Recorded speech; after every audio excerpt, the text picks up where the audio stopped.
Tunaendelea na sehemu ya pili ya ujumbe unaosema kurudi kwa Yesu Kristo, na wakati huu tunaenda kutazama juu ya kipengele kingine kinachohusu unyakuo wa kanisa. Kile kitabu cha Wathesalonike wa kwanza sura ya 4 mstari wa 13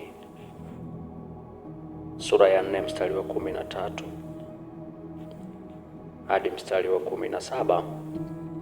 Biblia inasema, lakini ndugu, hatutaki msijue habari zao waliolala mauti, msije mkahuzunika kama na wengine wasio na matumaini. Maana ikiwa tuamini ya kwamba Yesu alikufa akafufuka, vivyo hivyo na hao waliolala katika Yesu Mungu atawaleta pamoja naye. Kwa kuwa twawaambieni haya kwa neno la Bwana, kwamba sisi tulio hai tutakaosalia hata wakati wa kuja kwake Bwana, hakika hatutawatangulia wao waliokwisha kulala mauti. Kwa sababu Bwana mwenyewe atashuka kutoka mbinguni pamoja na mwaliko na sauti ya malaika mkuu na parapanda ya Mungu, nao waliokufa katika Kristo watafufuliwa kwanza. Kisha sisi tulio hai tuliosalia tutanyakuliwa pamoja nao katika mawingu ili tumlaki Bwana hewani, na hivyo tutakuwa pamoja na Bwana milele. Unyakuo upo na mahali pa kwenda papo. Mtume Paulo anazungumza kwa uwazi juu ya unyakuo. Tulio hai tuliomwamini Yesu Kristo, lakini walio hai ambao wameshatangulia mbele za haki, kwamba kutakuwa kuna ufufuo. Katika nyakati hizi kwenye maeneo ya Thesalonike walikuwa na huzuni wa Kristo, walikuwa na mawazo na huzuni juu ya ndugu zao ambao wameshatangulia. Paulo anafafanua akielezea habari za unyakuo vile utakavyokuwa, kwamba kutakuwa kuna nyakati za Yesu kuja. Wale ambao wamekufa kwanza watafufuliwa, watapewa miili mipya, ila ni wale tu waliomwamini Yesu. Kisha tutaungana nao kwa ajili ya kumlaki Yesu mawinguni. Mahali pa kwenda papo, ndio maana tunazungumza habari za unyakuo. Kile kitabu cha Wakorinto wa pili sura ya 12 mstari wa 2 hadi mstari wa 4, tunaona mfano jinsi ambavyo Paulo alipata experience. Wakorinto wa pili sura ya 12, Wakorinto wa pili sura ya 12 mstari wa 2 hadi wa 4. Paulo alipata experience ya uzoefu wa kuingia hadi mbingu ya tatu. Biblia inasema, namjua mtu mmoja katika Kristo yapata sasa miaka 14, kwamba alikuwa katika mwili sijui, kwamba alikuwa nje ya mwili sijui, Mungu ajua. Mtu huyo alinyakuliwa juu mpaka mbingu ya tatu. Nami namjua mtu huyu, kwamba alikuwa katika mwili sijui, kwamba alikuwa nje ya mwili sijui, Mungu ajua, ya kuwa alinyakuliwa mpaka peponi, akasikia maneno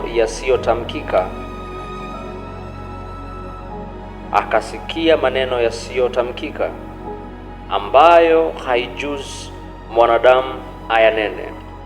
So unaona unyakuo jinsi ambavyo unafanya kazi. Kwa habari ya kunyakuliwa kwa Paulo, alikuwa bado katika mwili, lakini katika kuomba kuna kitu kilitokea kwa yeye kutoka katika mwili na akaingia kuona mbingu ya tatu. So inaonyesha nini? Inaonyesha makao au mahali pa kwenda papo, kwa uwazi, mahali pa kwenda papo. Yesu aliahidi jambo katika kile kitabu cha Yohana.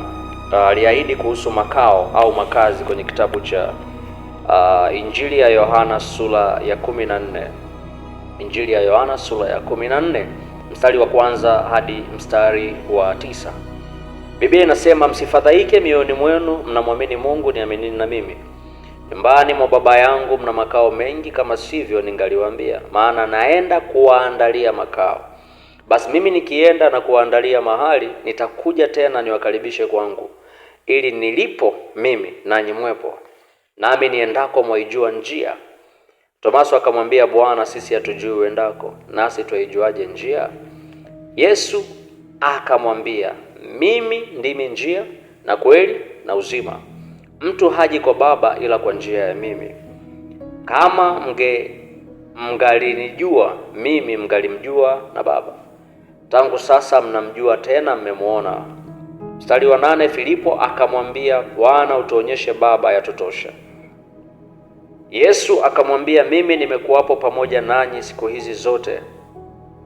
Kuwa pamoja nanyi siku hizi zote, wewe usinijue Filipo?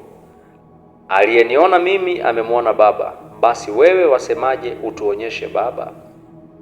Kwa ni ahadi ya Mungu kwa ajili ya makao ya milele ambayo wakati anapaa alikuwa anaenda kuandaa kwa ajili ya kila atakayemwamini. Kwa hiyo tukizungumza unyakuo, hatuzungumzi habari ya kufikirika, tunazungumza habari iliyo halisi ambayo watu walio hai kama Mtume Paulo, ukisoma Matendo ya Mitume pia unaona sura ya 7, unaona Stefano alimuona Kristo Yesu akiwa juu kabisa mbinguni. Kwa hiyo mbingu ipo mahali pa kwenda papo, ndio maana tunazungumza habari ya unyakuo. So huu ni wakati Mungu atapenda kulitoa kanisa. Wakati huo wa unyakuo ni wakati ambao Mungu atakuwa anapenda kulitoa kanisa. Yesu atakapowachukua watu wake. Yesu akichukua kanisa kwa wakati huo, ulimwengu utaendelea. Hapa chini ulimwengu utaendelea. Utawala wa serikali ya shetani utachukua nafasi, kwa sababu utaona wazi kwenye maandiko tuliyosoma, Biblia inasema wasioamini wamekwisha hukumiwa. So kanisa likiondoka, kama hujamwamini Kristo, umeshahukumiwa. Kwa moja wapo ni kubaki hapa.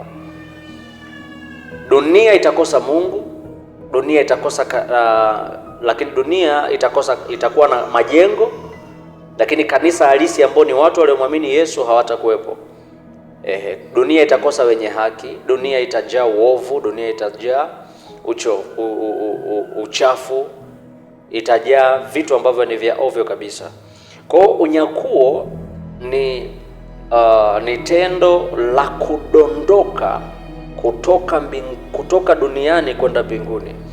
Kuna kitu inaitwa opposite gravitational. Ni kwamba kwa sasa ukiwa unaruka kwenda juu, unasikia kuna nguvu ya mvutano ambayo inakurudisha chini. Lakini wakati wa unyakuo, ikiwa umemwamini Yesu Kristo, huo mvutano hautakuwa na nguvu kwako, kwa sababu kutakuwa kuna nguvu ya mbinguni moja kwa moja inayokuvuta wewe kuanguka kutokea hapa kwenda mbinguni. Lakini kuna sifa za kunyakuliwa. Sifa ya kunyakuliwa, sifa ya kunyakuliwa ni moja, nayo ni uwe umemwamini Yesu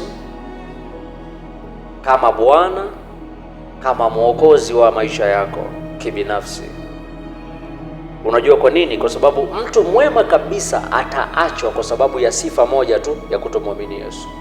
Kwamba unaweza ukasema, mimi mbona sivuti sigara, mimi mbona sinywi pombe, mimi bana sifanyi uzinzi, mimi bana ni msafi, mimi bana simtaki Yesu, lakini niko tu sawa, naishi maisha yangu sawa. Haziwezi zikakusababisha ukapata sifa kamilifu ya kuingia mbinguni. Kwa sababu unaingia mbinguni ukiwa umemwamini Yesu, sio ukiwa umekuwa msafi kwa matendo yako. Au ingii kwa sababu ya matendo yako. Wokovu ni kwa imani katika Yesu Kristo. Na kuna maswali ambayo unaweza ukawa unajiuliza, kwamba tunapozungumza habari ya unyakuo ukawa unauliza lini, wapi litatokea hili. Kile kitabu cha Marko sura ya 13, Yesu alitusaidia kujibu swali hili. Mstari wa 32, mstari wa 32, Biblia inasema, walakini habari ya siku ile na saa ile hakuna aijuae, hata malaika walio mbinguni, wala mwana, ila Baba. Kwa Mungu anajua wakati wa Yesu kuja. Mungu anajua wakati wa unyakuo. Mungu anajua wakati wa kulichukua kanisa. Mungu anajua wakati wa watu ambao hawajamwamini Yesu Kristo wa kuachwa kwao. Baba ndio anafahamu. Maneno haya Yesu anayarudia tena kwenye kitabu cha Mathayo sura ya 24 ule mstari wa 36. Kwa hiyo yako maandiko mengi ambayo ukipata nafasi kwa ajili ya kuyapitia kuhusu unyakuo unaweza ukayapitia. Nenda kasome kitabu cha Mathayo sura ya 24 mstari wa kwanza mpaka 33. Kasome Daniel sura ya 2 mstari wa 28. Kasome Isaya sura ya 19 mstari wa 2. Kasome Mambo ya Nyakati wa Pili. Soma Nyakati wa Pili sura ya 15 mstari wa 6. Kasome Danieli 11 sura ya 11 mstari wa 41. Kasome Ufunuo sura ya 13 mstari wa 10. Kasome Daniel sura ya 9 mstari wa 27. Kasome Daniel sura ya 11 mstari wa 31. Kasome Daniel sura ya 12 mstari wa 11. Kasome Daniel sura ya 12 mstari wa kwanza. Kasome Ufunuo wa Yohana sura ya 7 mstari wa 14. Nenda kasome Yoeli sura ya 2 mstari wa 2. Lakini kasome Kumbukumbu la Torati sura ya 13 mstari wa kwanza mpaka wa 3. Kasome Wathesalonike wa 2 sura ya 2 mstari wa 8 hadi wa 9. Lakini pia pitia Ayubu sura ya 39 mstari wa 30. Nenda kapitia Habakuki sura ya kwanza mstari wa 8. Kapitia Isaya sura ya 13 mstari wa 10. Isaya sura ya 34 mstari wa 4. Ezekieli sura ya 32 mstari wa 7. Kasome pia Yoeli sura ya 2 mstari wa 10. Yoeli sura ya 3 mstari wa 4. Yoeli sura ya 4 mstari wa 15. Ufunuo wa Yohana sura ya 6 mstari wa 12 hadi wa 13.